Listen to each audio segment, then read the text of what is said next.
Hello everyone, welcome to विश्वास classes. हम लोग नाबार्ड ग्रेड ए 2026 के लिए एग्रीकल्चर एंड रूरल डेवलपमेंट कर रहे हैं। अब तक हम लोग सेशन 20 तक कर चुके हैं। मल्टीपल पार्ट्स हम लोगों ने करे हैं सेशन 20 तक। यहाँ से हमारा सेशन 21 शुरू होगा। ब्रीफली हम लोग करेंगे सेशन 21 का पूरा फर्स्ट और सेकंड पार्ट, दो पार्ट्स में हम लोग यूनिट कवर करेंगे। ब्रीफ में करेंगे, बहुत ज़्यादा डिटेल में जाने की ज़रूरत नहीं है। यूनिट का नाम है present scenario of Indian agriculture and allied activities.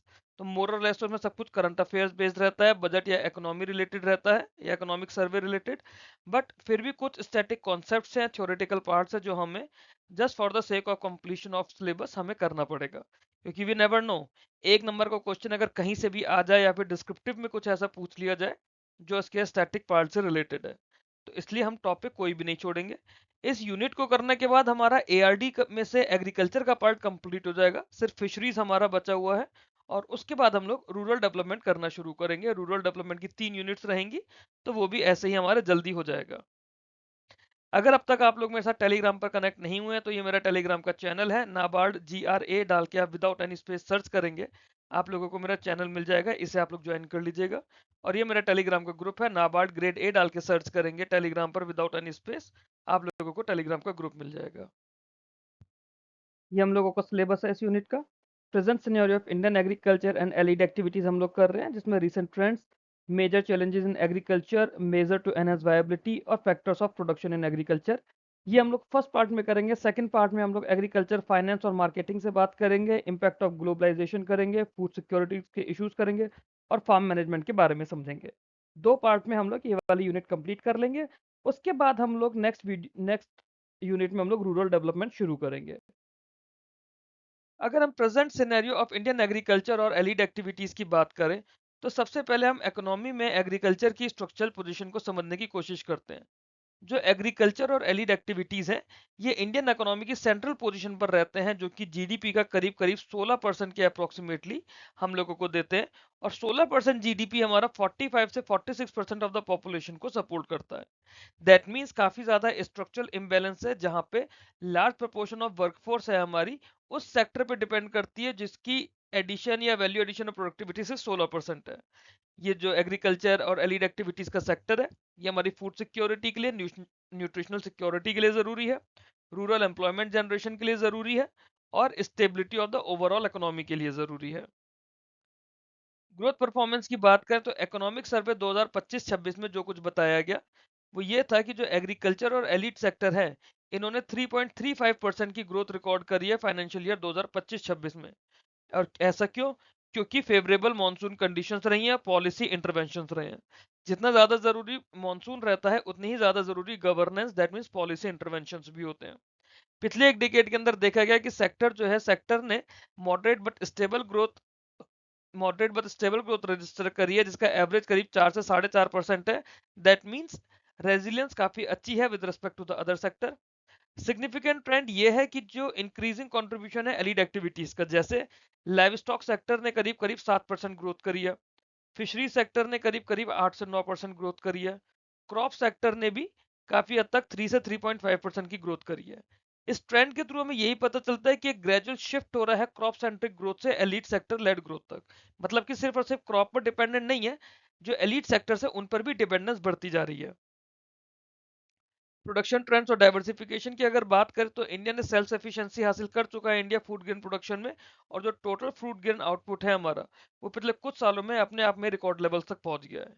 एक नोटिसेबल शिफ्ट हुआ है from cereal dominated agriculture to diversified agriculture. क्यों? क्योंकि अब हमारा हॉर्टिकल्चर के अंदर भी शेयर बढ़ता जा रहा है, पल्सेस और ऑयल सीड्स पे भी शेयर बढ़ता जा रहा है, उस पर एम्फेसिस की जा रही है। न्यूट्री सीरियल जिसे मिलेट्स कहते हैं, न्यूट्रिशनल और क्लाइमेट रेजिलियंस के लिए, उनको भी हम लोग प्रमोट कर रहे हैं। और जो डिमांड पैटर्न है ना, ये हमारी इनकम बढ़ रही है राइजिंग इनकम की वजह से, अर्बनाइजेशन की वजह से और डाइटरी प्रेफरेंस चेंज होने की वजह से डिमांड पैटर्न भी, मतलब इन पैटर्न की वजह से डिमांड पैटर्न ये ऐसी आई है।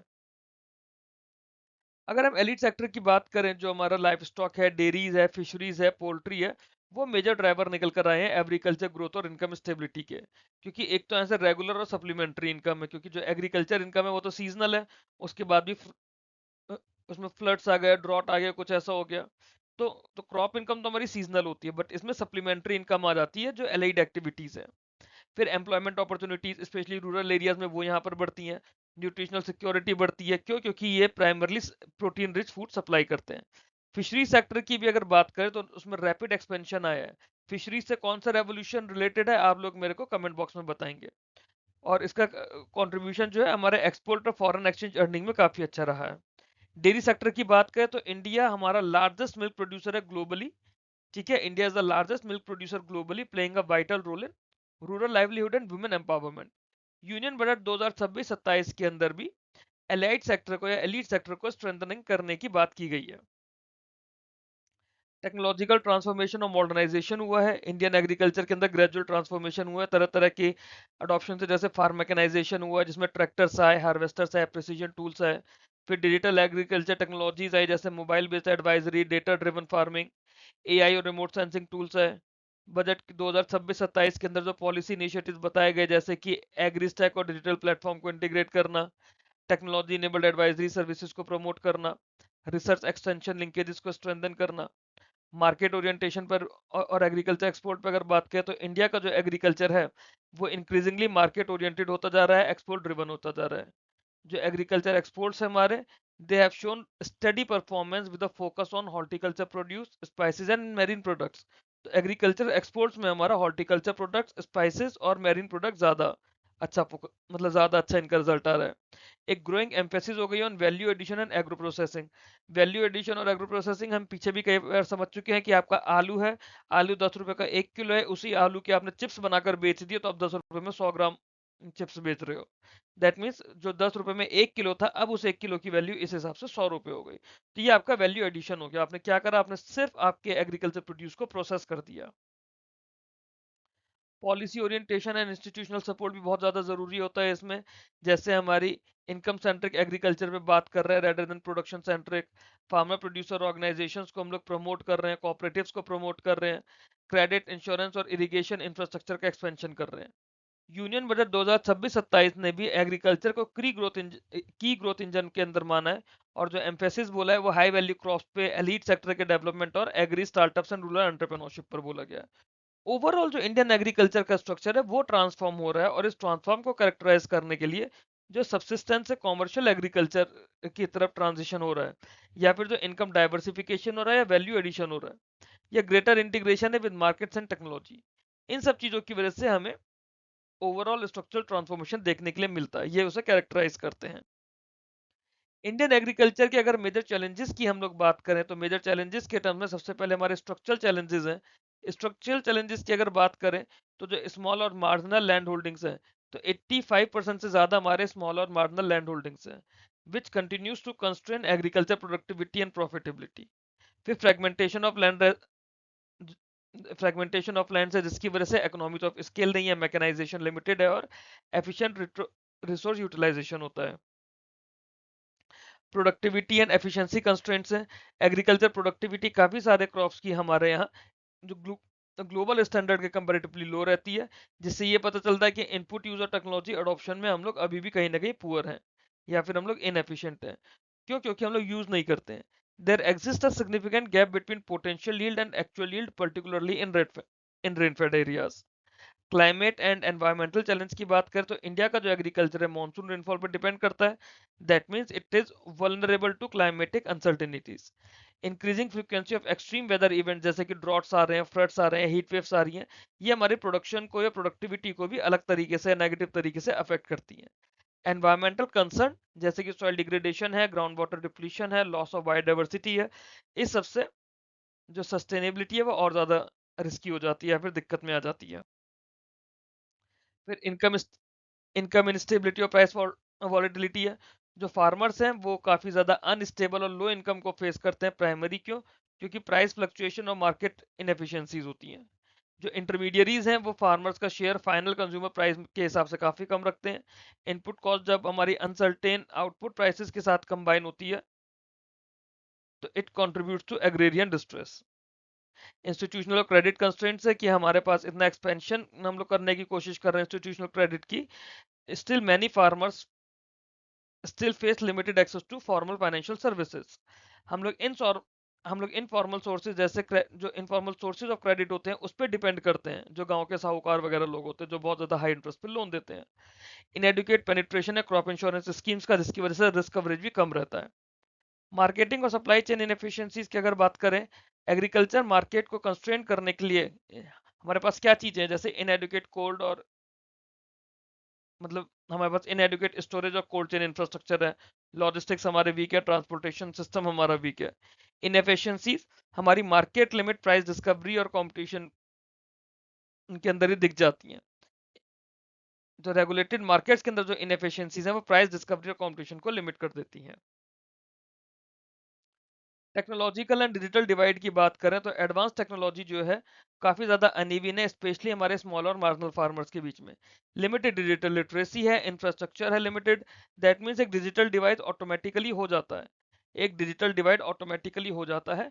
क्यों? क्योंकि मॉडर्न एडवाइजरी सर्विस को एक्सेस नहीं कर पा रहे हैं। चैलेंजेस निकल कर आए ग्लोबलाइजेशन से काफ़ी ज़्यादा, कि जैसे इंक्रीज इंटीग्रेशन हुआ ग्लोबल मार्केट्स का, तो इंडियन एग्रीकल्चर जो है वो इंटरनेशनल प्राइस वॉलेटिलिटी का शिकार बना। और इनका जो कंपटीशन होता है वो सब्सिडाइज एग्रीकल्चर इंपोर्ट्स के थ्रू होता है। स्मॉल फार्मर जो होते हैं स्पेशली वो ज़्यादा वल्नरेबल पार्ट होते हैं। एलीट सेक्टर के कंस्ट्रेंट्स, रैपिड ग्रोथ तो हो रही है, एलीट सेक्टर के कुछ कुछ चैलेंजेस भी हैं, जैसे हमारे पास प्रोसेसिंग एंड स्टोरेज इंफ्रास्ट्रक्चर अभी इनएडुकेट है। डिजीज मैनेजमेंट इश्यूज जो है लाइव स्टॉक के और फिशरीज के, लिमिटेड एक्सेस है ऑर्गेनाइज मार्केट्स का। गवर्नमेंट एंड इम्प्लीमेंटेशन इश्यूज की बात करें तो गवर्नमेंट तो गैप्स है हमारे इम्प्लीमेंटेशन स्कीम्स के और पॉलिसीज के, वो last mile delivery of benefit तक अफेक्ट करते हैं। लैक ऑफ कोऑर्डिनेशन रहता है between different agencies, lead to inefficiencies and programme execution. अब इसमें बात होती है कि हम लोग वायबिलिटी ऑफ एग्रीकल्चर को कैसे एनहेंस करेंगे। जब एग्रीकल्चर वायबिलिटी की बात होती है ना, तो ये क्या होता है? It is the ability of farming कि हम कैसे इकोनॉमिकली प्रॉफिटेबल रहें, एनवायरमेंटली सस्टेनेबल रहें और सोशली इंक्लूसिव रहें over the long term.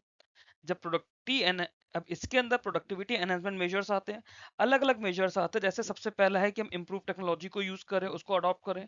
Improve technology से मतलब है जो हमारे हाई यील्डिंग वेराइटीज वाले सीड्स होते हैं, हाइब्रिड सीड्स होते हैं या बायो फोर्टिफाइड क्रॉप्स होते हैं, उनको यूज करें ताकि हमारा आउटपुट बढ़े। हम लोग प्रिसीजन एग्रीकल्चर टेक्निक्स को, सेंसर बेस्ड इरीगेशन को, न्यूट्रिएंट मैनेजमेंट को अडॉप्ट करें। सेकंड आता है इसमें फार्म मैकेनाइजेशन। फार्म मैकेनाइजेशन की हम लोग जब बात करते हैं तो इससे मतलब होता है कि हम लोग कस्टम हायरिंग सेंटर्स और सब्सिडीज को यूज करें फॉर मैकेनाइजेशन। मतलब मैकेनाइजेशन को हमें एनकरेज करना है through custom hiring centres and subsidies, specially जो हमारे छोटे या मार्जिनल फार्मर्स होते हैं, क्योंकि वो लोग पूरी की पूरी मशीनरी तो नहीं ले सकते, तो वो कस्टम हायरिंग सेंटर्स और सब्सिडीज को यूज कर सकते हैं। मैकेनाइजेशन से क्या होगा, जो लेबर कॉस्ट है वो कम हो जाएगी, एफिशिएंसी बढ़ेगी और टाइमली ऑपरेशंस रहेंगे। ये हम लोगों ने एग्रीकल्चर इंजीनियरिंग के अंदर पढ़ा भी है। इरिगेशन इंफ्रास्ट्रक्चर को स्ट्रेंथन करना है, फिर चाहे वो हमारा माइक्रो इरिगेशन का एक्सपेंशन हो या फिर अलग अलग इरिगेशन प्रोजेक्ट्स और वाटर हार्वेस्टिंग स्ट्रक्चर्स हम लोग लगाए ताकि मॉनसून डिपेंडेंस कम होती जाए। फिर है इसमें diversification and income enhancement. Diversification और इनकम एनहेंसमेंट, अब आप नाम से समझिए, हमें इसमें जो फार्मर्स की इनकम है या रूरल एरियाज में इनकम है, तो डाइवर्सिफाई भी करना है, उसको एनहेंस भी करना है। तो सबसे पहली चीज़ क्या है, क्योंकि जो प्राइमरी है वहाँ पे वो है हमें कि खेती करनी है, तो हाई वैल्यू एग्रीकल्चर को हमें प्रमोट करना है। जैसे हॉर्टिकल्चर क्रॉप्स हो गए, फ्लोरिकल्चर हो गया, मेडिसिनल प्लांट्स हो गए या फिर स्पाइसेस हो गए, क्यों? क्योंकि इनकी एक्सपोर्ट वैल्यू भी बहुत है और India with in India market value भी अच्छी खासी है। फिर इससे आपका वैल्यू एडिशन भी होता है।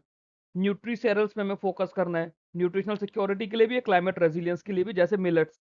अभी इंटरनेशनल ईयर ऑफ मिलेट्स भी आया था 2 साल पहले। एलाइड एक्टिविटीज को हमें डेवलप करना है। जब हम डाइवर्सिफिकेशन की बात करते हैं तो शुरू से हम लोग पढ़ रहे हैं कि सिर्फ और सिर्फ खेती करने से अच्छा है कि हम और एक्स्ट्रा चीजें भी करें। That include dairy, fisheries, poultry, bee keeping. ये जो एक्टिविटीज होती है ये रेगुलर इनकम देती हैं, और अगर कोई आपका, मान लीजिए आपकी मेन खेती हो रही है, आपके क्रॉप फेलियर हो गया, चाहे सूखा पड़ने से, कीड़ा लगने से आपके क्रॉप का फेलियर हो गया, तो एक तो आपका रिस्क कम हो जाएगा। क्यों? क्योंकि अगर क्रॉप फेल हो रहा था तो डेयरी से तो पैसा आ ही रहा है। दूसरा, रेगुलर इनकम है। क्रॉप्स के अंदर क्या होता है, आपने रबी की फसल बोई, आपने खरीफ की फसल बोई, पता चला आप जून जुलाई में बो रहे हो और हार्वेस्ट कर रहे हो उसको आप अक्टूबर में जाके, नवंबर में उसका पैसा आ रहा है। तो ये 4 महीने तो आपके पास कोई पैसा नहीं आया ना, फ्रेश पैसा तो कोई नहीं आया। बट यहीं पे अगर आपका डेयरी का काम चल रहा है या फिशरीज, पोल्ट्री या बी कीपिंग का काम चल रहा है, तो रेगुलर आपका दूध दही बिक रहा है या फिर कुछ और हो रहा है, आपके पास एक रेगुलर सोर्स ऑफ अर्निंग उसमें रहती है। इंटीग्रेटेड फार्मिंग सिस्टम की बात आ जाती है, जो हमने पीछे भी पढ़ा है कि हम क्रॉप्स को, लाइव स्टॉक को, फिशरीज को एक साथ एक इंटीग्रेटेड मॉडल के अंदर करें। तो हमने ये समझा था कि क्रॉप्स के लिए हमें पानी चाहिए, पानी हम अपना फिशरीज वाला यूज कर सकते हैं, या फिर जो क्रॉप का रेसिड्यू बच रहा है वो हमारा लाइव स्टॉक खाएगा। लाइव स्टॉक का जो एक्सक्रीटा है वो हमारे फिशरीज के उसमें चला जाएगा, तो फिशरीज को खाना मिलता जाएगा, प्लस वो पानी फर्टिलाइज होता जाएगा। फिर फिशरीज का एक्सक्रीटा उस पानी में मिलेगा तो वो फर्टिलाइज्ड पानी होगा, नाइट्रोजन से भरपूर पानी होगा, वो आप क्रॉप्स में डाल दोगे तो आपके नाइट्रोजन, फॉस्फोरस, फर्टिलाइजर्स की कमी दूर हो जाएगी। तो इंटीग्रेटेड फार्मिंग सिस्टम भी उतना ही ज्यादा इंपॉर्टेंट और जरूरी होता है। अब हम लोग अपने एग्रीकल्चर मार्केटिंग सिस्टम को स्ट्रेंथन कैसे कर सकते हैं? मार्केट रिफॉर्म लाके कर सकते हैं। फिर हम इसके अंदर इंफ्रास्ट्रक्चर को डेवलप कर सकते हैं, वैल्यू एडिशन लेकर आ सकते हैं, एग्रो प्रोसेसिंग लेकर आ सकते हैं। जब मार्केट रिफॉर्म्स की हम लोग बात करते हैं तो हमारा उससे मतलब होता है कि एक ट्रांसपेरेंट और कॉम्पिटिटिव मार्केट होना चाहिए through reforms in agriculture marketing system. जैसे एक ई नाम फैसिलिटी आई, इलेक्ट्रॉनिक फैसिलिटी आई थी ई नाम, क्यों? क्योंकि यहाँ पे आपको बेटर प्राइस डिस्कवरी मिल जाएगी, जो मिडिल मैन का इंटरफेरेंस होता है वो सारा खत्म हो जाएगा, तो आप डायरेक्टली अपना इलेक्ट्रॉनिक मार्केट के थ्रू सेल आउट कर सकते हो। तो बीच की जो भी कमीशन हैं वो आपको नहीं देने पड़ेंगे, आपको किसी को उल्टा सीधा पैसा नहीं खिलाना पड़ेगा, डायरेक्टली आपका प्रोडक्ट मार्केट रेट पर चला जाएगा। दूसरा, इंफ्रास्ट्रक्चर डेवलपमेंट। इंफ्रास्ट्रक्चर डेवलपमेंट में गवर्नमेंट भी बहुत कुछ करती है, जैसे वेयर हाउसिंग करनी है, कोल्ड स्टोरेज बनाने हैं, फूड प्रोसेसिंग यूनिट करनी है। भाई आपकी फसल बनकर आ गई, अब उसे स्टोर भी तो करना है ना, घर के अंदर तो नहीं रखोगे स्टोर करके, उसको एम्बिएंट टेम्परेचर वगैरह देना पड़ेगा। हमने पीछे पढ़ा भी है अपने पीछे के लेक्चर्स में कितने तरह के वेयर हाउस होते हैं और ये सब कुछ। तो हमें वेयर हाउसिंग देनी है, कोल्ड स्टोरेज देनी है, फूड प्रोसेसिंग यूनिट देनी है। फूड प्रोसेसिंग यूनिट का सबसे बड़ा काम होता है कि वैल्यू एडिशन करती है। जब वैल्यू एडिशन करती है तो फार्मर्स की इनकम को और ज़्यादा बढ़ाती हैं। और वेयर हाउस और कोल्ड स्टोरेज का काम हमारे पोस्ट हार्वेस्ट लॉसेस को कम करते हैं। हमें पूरा सप्लाई चेन स्ट्रॉन्ग करना है। जो हमारी खेती से निकलने के बाद फसल जब हमने हो गई, हार्वेस्ट कर ली, उसके बाद मार्केट तक जाने के लिए जो सप्लाई चेन है, जो पूरी चेन है, उस चेन को स्ट्रॉन्ग करना है। That includes warehouses and cold storage also. फिर वैल्यू एडिशन और एग्रो प्रोसेसिंग की बात करते हैं। Encouragement of food processing industries itself इसका पार्ट है, वैल्यू एडिशन का, एग्रो प्रोसेसिंग का। जैसे मैंने आप लोगों को आलू का एग्जांपल दिया बार बार। आप आटा लेते हो, आप उसकी ब्रेड बनाकर बेचते हो, ब्रेड महंगी बिकती है। दूध है आपका, फ्रेश प्रोडक्ट है, दूध का आपने दही बना दिया, घी बना दिया, वो और ज़्यादा महंगा बिकता है। स्ट्रेंथनिंग ऑफ एक्सटेंशन सर्विसेज, जो हमारे एग्रीकल्चर एक्सटेंशन हैं उन्हें हमें ज़्यादा स्ट्रेंथन करना होगा। मॉडर्न प्रैक्टिसेस को बोलेंगे, फार्मर्स की प्रॉपर ट्रेनिंग होनी चाहिए, स्किल डेवलपमेंट होना चाहिए और नॉलेज डेसिमेशन प्रॉपर होना चाहिए, सो दैट जो भी टेक्नोलॉजीज हैं, टेक्नोलॉजीज को हम लोग एग्रीकल्चर में यूज कर पाएं और अपना प्रोडक्टिविटी बढ़ा पाएं। एट दी एंड हर चीज का एम यही है कि हमें प्रोडक्टिविटी बढ़ानी है, फार्मर्स की इनकम बढ़ानी है। इनकम बढ़ाने के अलग अलग तरीके हैं, अलग अलग सोर्सेज हैं। Institutional strengthening and reforms. Institutional strengthening में क्या क्या आता है, इंस्टीट्यूशनल स्ट्रेंथनिंग के क्या क्या रिफॉर्म्स हैं? जैसे हमारा फार्मर प्रोड्यूसर ऑर्गेनाइजेशन है, एफपीओस। एफपीओस क्या करती हैं? ये फार्मर्स को इकोनॉमीज ऑफ स्केल देती हैं, प्रोडक्शन के लिए भी, मार्केटिंग में भी।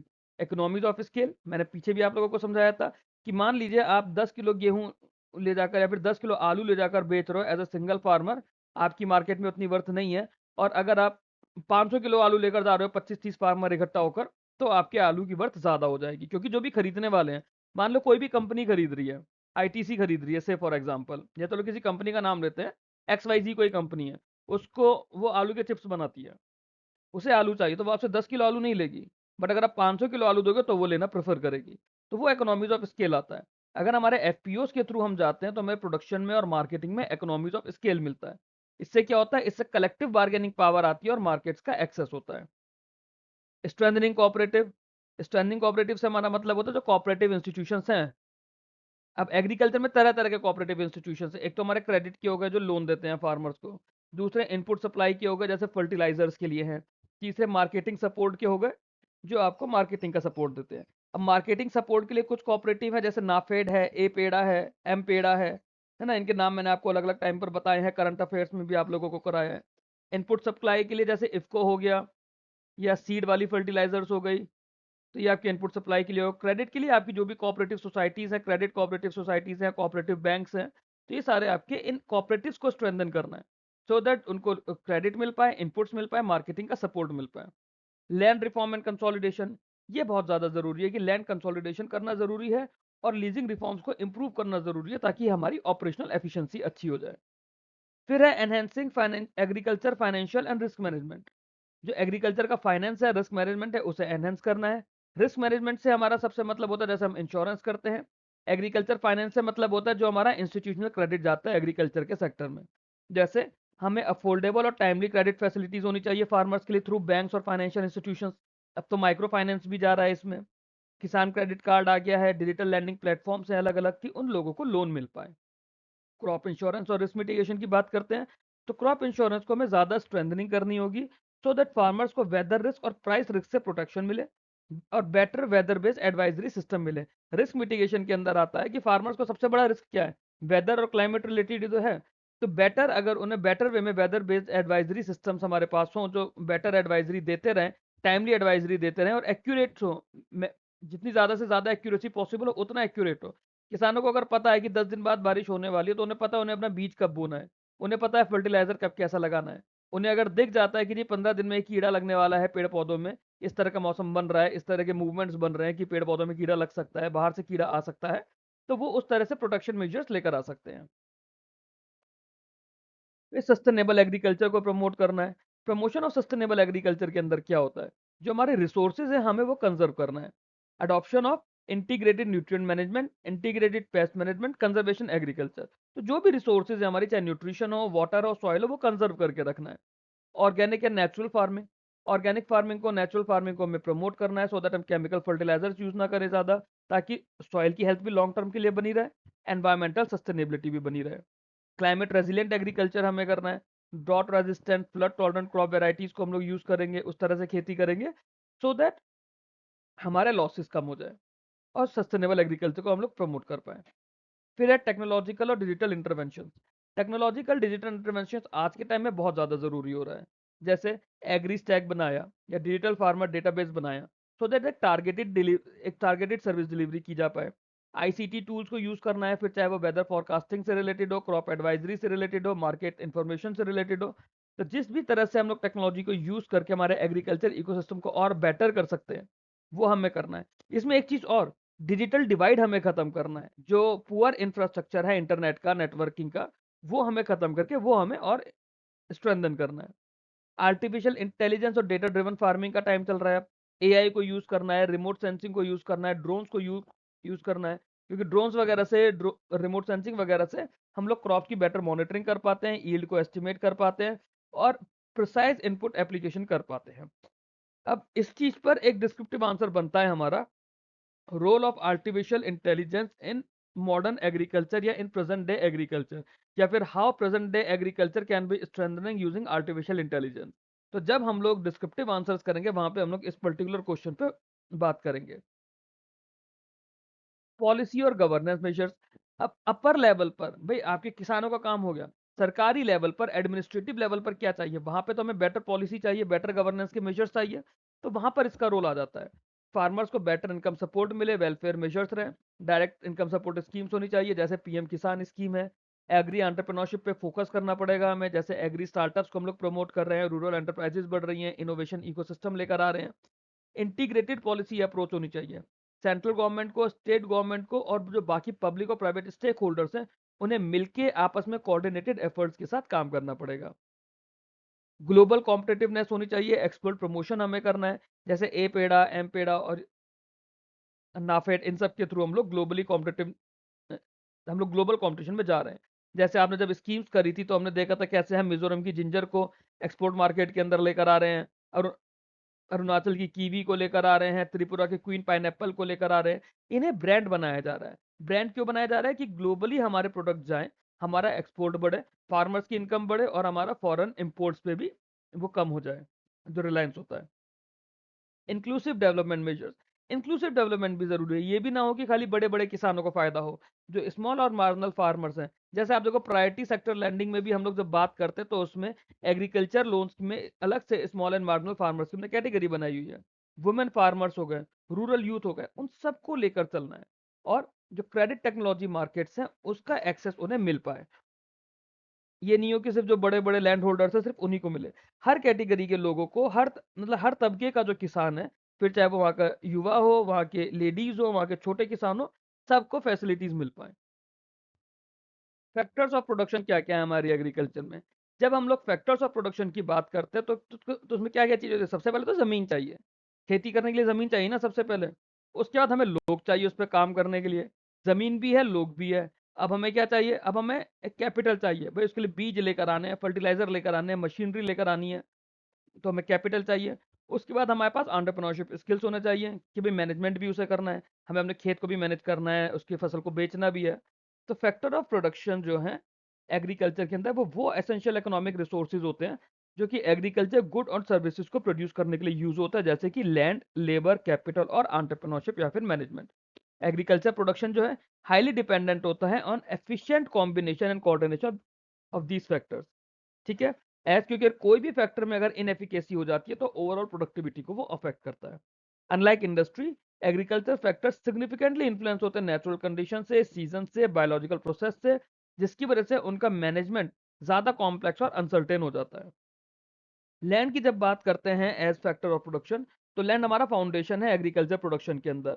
जो भी फार्मिंग एक्टिविटीज है वो सारी सॉइल पर होनी है, नेचुरल रिसोर्सेज को यूज करके होनी है, और ये डिटरमाइन करता है कौन सा टाइप का हम लोग क्रॉप ग्रो कर रहे हैं। तो मिट्टी के हिसाब से क्रॉप होता है ना, एलुवियल सॉइल में आप राइस की खेती करोगे, कॉटन की नहीं करोगे।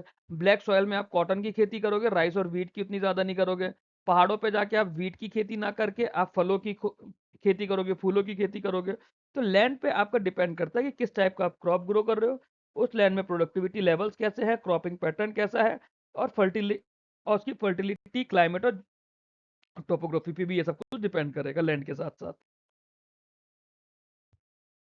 एग्रीकल्चर में अगर लैंड की कैरेक्टरिस्टिक्स की बात करें, तो लैंड की सप्लाई फिक्स है, देयरफॉर एक्सपेंड तो नहीं कर सकते इंक्रीजिंग डिमांड में। और ये हेट्रोजीनियस होती है, that means region to region जो लैंड की क्वालिटी है वो वेरी करती रहती है in terms of fertility, irrigation availability और climatic sustainability. For example within आप किसी भी एक स्टेट को देख लो, से फॉर एग्जाम्पल आप यूपी में देख लो, तो यूपी में जो वेस्टर्न यूपी का पार्ट है वहाँ की लैंड और फर्टिलिटी अलग है, वहाँ गन्ने की खेती ज्यादा है। सेंट्रल यूपी की तरफ आओगे आप, लखनऊ के आसपास या फिर लखनऊ और दिल्ली के बीच का जो यूपी का एरिया है, जो लोअर गंगा प्लेन्स का, जो within UP lower Ganga plains है, वाला एरिया अलग है। लखनऊ क्रॉस कर जाओगे आप, गोरखपुर, वाराणसी के साइड पे आप लैंड को देखोगे तो वहां की लैंड की प्रोडक्टिविटी और फर्टिलिटी अलग है। लैंड से रिलेटेड इश्यूज क्या क्या है हमारे पास? फ्रेगमेंटेड, मतलब फ्रेगमेंटेशन है लैंड होल्डिंग की, जिसकी वजह से फार्म साइज अनइकोनॉमिकल है और एफिशिएंसी कम हो जाती है। सॉइल डिग्रेडेशन, क्योंकि हम लोगों ने एक्सेसिव केमिकल का यूज करा है, जिसकी वजह से फर्टिलिटी, प्रोडक्टिविटी अब हमारी डिक्लाइन होने लग गई है। ग्राउंड वाटर का ओवर एक्सट्रैक्शन और इम्प्रॉपर लैंड यूज, इसकी वजह से एनवायरमेंटल डिग्रेडेशन भी होने लगा है। लेबर की अगर बात करें as a factor of production, तो लेबर की हम लोग जब बात करते हैं तो लेबर क्या होता है? हमारे ह्यूमन एफर्ट्स होते हैं जो कि एग्रीकल्चर ऑपरेशन में लगता है, फिर चाहे वो फिजिकल हो चाहे मैनेजरल हो। इंडियन एग्रीकल्चर की बात करें तो लेबर इंटेंसिव बहुत ज़्यादा है। क्यों? क्योंकि हमारे पास छोटे छोटे खेती के लोग बहुत ज़्यादा है, और ट्रेडिशनल फार्मिंग सिस्टम में हम लोग ज़्यादा बिलीव करते हैं। अगर बड़े लोग हो, बहुत सारे बड़े लोग हो, तो ट्रैक्टर, थ्रेशर, तरह तरह के जो भी हमने डिवाइसेस पढ़े थे एग्रीकल्चर इंजीनियरिंग में, उसको खुद ही अपने लिए रख लें। हर छोटा किसान तो नहीं रख सकता। कैरेक्टरिस्टिक्स क्या है एग्रीकल्चर लेबर की? लेबर की डिमांड सीजनल होती है, जिसकी वजह से अंडर एम्प्लॉयमेंट ज्यादा होता है ड्यूरिंग ऑफ सीजन पीरियड, और लेबर शॉर्टेजेस पड़ती है during the peak agriculture season. Significant portion जो होता है एग्रीकल्चर लेबर का वो अनस्किल्ड या सेमी स्किल्ड है, जिसकी वजह से एफिशिएंसी और प्रोडक्टिविटी अफेक्ट होती है। की इश्यूज जो है हमारे लेबर से रिलेटेड, जैसे डिसगाइज अनएम्प्लॉयमेंट प्रिवेलेंट है, जहाँ पे जितने वर्कर रिक्वायर्ड है उससे भी ज्यादा लोग काम कर रहे थे। होता ना कि चलो ठीक है कुछ नहीं तो गांव में खेती कर लेंगे, पता चला पूरा परिवार खेती कर रहा है। घर के 4 लोग अगर बाहर नौकरी करने आए हुए हैं तब भी वो खेती वैसे ही चल रही है, और वो अपनी नौकरी छोड़कर चले गए, उन्हें नौकरी से निकाल दिया, या रिक्शा चला रहे हैं, ऑटो चला रहे हैं, छोटा मोटा काम कर रहे हैं, गाँव चले गए तब भी वो खेती वैसे ही चल रही है, तो कुछ फर्क तो नहीं पड़ा। बट आपका ज्यादा वर्कर्स एम्प्लॉयड हो गए मोर देन रिक्वायर्ड, जिससे मार्जिनल प्रोडक्टिविटी या पर कैपिटा प्रोडक्टिविटी हमारी कम होने लग जाती है। रूरल लेबर का माइग्रेशन बहुत ज़्यादा होता है अर्बन एरियाज में, जिसकी वजह से क्रिटिकल फार्मिंग पीरियड में लेबर शॉर्टेजेस होने लगती है। राइजिंग वेज रेट्स, इसकी वजह से कॉस्ट ऑफ कल्टीवेशन बढ़ जाता है, तो प्रॉफिटेबिलिटी भी हमारी कम होने लगती है। कैपिटल की बात करें as a factor of production, तो कैपिटल की जब बात करते हैं तो ये तो मैन मेड इनपुट्स होते हैं हमारे, जो कि प्रोडक्शन एफिशिएंसी को बढ़ाने के लिए यूज किए जाते हैं। अब इसमें मशीनरी भी आती है, इरिगेशन सिस्टम भी आते हैं, फार्म इनपुट्स भी आते हैं। फार्म इनपुट्स में हमारे बीज हो गए, फर्टिलाइजर्स हो गए। तो it plays a crucial role in transforming agriculture traditional से मॉडर्न और कॉमर्शियल सिस्टम्स की तरफ। फिक्स कैपिटल होती है इसमें, टाइप्स ऑफ कैपिटल में बात कर रहे हैं, फिक्स कैपिटल होती है, जैसे ट्रैक्टर हो गया, इरिगेशन फैसिलिटीज है, बिल्डिंग्स है, लैंड इंप्रूवमेंट है, जो हमें लॉन्ग टर्म बेनिफिट्स देती है। अब वर्किंग कैपिटल के अंदर क्या होता है? वर्किंग कैपिटल में सीड्स, फर्टिलाइजर, पेस्टिसाइड या लेबर एक्सपेंसेस हैं, जो कि हर प्रोडक्शन साइकिल में हमें चाहिए होते हैं। लेबर से रिलेटेड इश्यूज क्या होते हैं? कि हमारे पास लिमिटेड एक्सेस है इंस्टीट्यूशनल क्रेडिट का, जिसकी वजह से मॉडर्न टेक्नोलॉजीज में इन्वेस्टमेंट जो है वो हमारा कम होने लग जाता है, इंफ्रास्ट्रक्चर में इन्वेस्टमेंट कम होने लग जाता है। क्यों? क्योंकि इंस्टीट्यूशनल क्रेडिट कम है। High cost of input, high cost of input आ रहा था, फर्टिलाइजर्स महंगे हो रहे हैं, बीज महंगे हो रहे हैं, लेबर महंगी हो रही है, तो इससे क्या होता है, फाइनेंशियल स्ट्रेस बढ़ेगा और फार्मर्स की उधारी या फार्मर्स की डेट बढ़ेगी। इनएडुकेट कैपिटल फॉर्मेशन है एग्रीकल्चर में, जिसकी वजह से लो प्रोडक्टिविटी है और स्टैग्नेशन है। एंटरप्रेन्योरशिप या मैनेजमेंट की बात करें एज अ फैक्टर, तो इसके जब नेचर और रोल की बात करते हैं तो एंटरप्रेन्योरशिप क्या है, ये हमारी एबिलिटी है जिस तरह से फार्मर अपने फार्म को, अपनी खेती को ऑर्गेनाइज करेगा या कोऑर्डिनेट करेगा। फार्मर यहाँ पे रिस्क बेरर का भी काम करता है, डिसीजन मेकर का भी काम करता है, इनोवेटर का भी काम करता है, जिसकी वजह से उसके एग्रीकल्चर ऑपरेशंस की प्रोडक्टिविटी कैसी आएगी या सक्सेस क्या होगी वो सब डिपेंड करेगा। फार्म मैनेजमेंट की हम लोग जब बात करते हैं तो फार्म एक्टिविटीज को प्लान करना, ऑर्गेनाइज करना, डिपेंडिंग कि आपके पास क्या रिसोर्सेज की अवेलेबिलिटी है, मार्केट कंडीशन क्या चल रही है, आप किस तरह से उसमें अपने इनपुट्स को एलोकेट करना चाह रहे हो ऑप्टिमल मैनर में, ताकि प्रोडक्टिविटी आपकी बढ़ाई जा पाए, प्रॉफिटेबिलिटी बढ़ाई जा पाए। इनोवेशन को, टेक्नोलॉजी को आप किस तरह से यूज करते हो एफिशिएंसी और सस्टेनेबिलिटी बढ़ाने के लिए। क्योंकि फॉर एक छोटा सा एग्जांपल, हम ड्रिप इरिगेशन यूज करेंगे, उसकी प्रोडक्ट तो उसकी एफिशिएंसी ज्यादा है रेदर देन सरफेस इरिगेशन।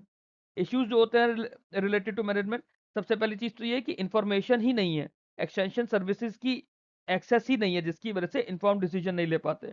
दूसरा, रिस्क अवर्जन होता है फार्मर में, तो वो क्या करते हैं, नई टेक्नोलॉजीज को अडॉप्ट करने से बचने की कोशिश करते हैं।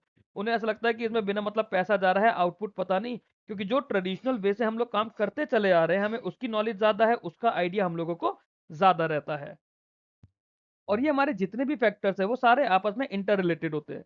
एग्रीकल्चर का जो भी प्रोडक्शन होता है वो बैलेंस और एफिशिएंट कॉम्बिनेशन अगर रहता है लैंड, लेबर, कैपिटल और मैनेजमेंट का, उसी पे डिपेंड करेगा। टेक्नोलॉजिकल एडवांसमेंट से हमारी प्रोडक्टिविटी बढ़ती है सारे फैक्टर्स की साइमल्टेनियसली, जिसकी वजह से हायर आउटपुट आता है। मिस एलोकेशन होगा या इनएफिशिएंसी होगी किसी भी फैक्टर में, तो उससे हमारा प्रोडक्शन जो है ऑप्टिमल से थोड़ा कम हो जाएगा, सब ऑप्टिमल हो जाएगा, जिसकी वजह से प्रॉफिटेबिलिटी भी रिड्यूस हो जाएगी। इस वीडियो के अंदर बस इतना ही है, बाकी हम लोग नेक्स्ट वीडियो में ये यूनिट कंप्लीट कर देंगे। 2 ही वीडियो रहेंगे इस यूनिट के, एक हम लोगों ने कर लिया, तो वो भी लेक्चर करीब आधे घंटे का ही रहेगा। इन द मीनवाइल ये मेरा नाबार्ड का चैनल है, ऑफिशियल चैनल विश्वास क्लासेस का टेलीग्राम पर, इसको आप लोग ज्वाइन कर लीजिए नाबार्ड GRA डाल के। और विश्वास का ऑफिशियल चैनल जिसमें विश्वास के सारे कोर्सेज की इन्फॉर्मेशन रहती है, उसके लिए आप लोग विश्वास क्लासेस डाल के सर्च करेंगे, आप लोगों को चैनल मिल जाएगा। That's all in this video, thank you very much for watching this, keep learning, keep growing.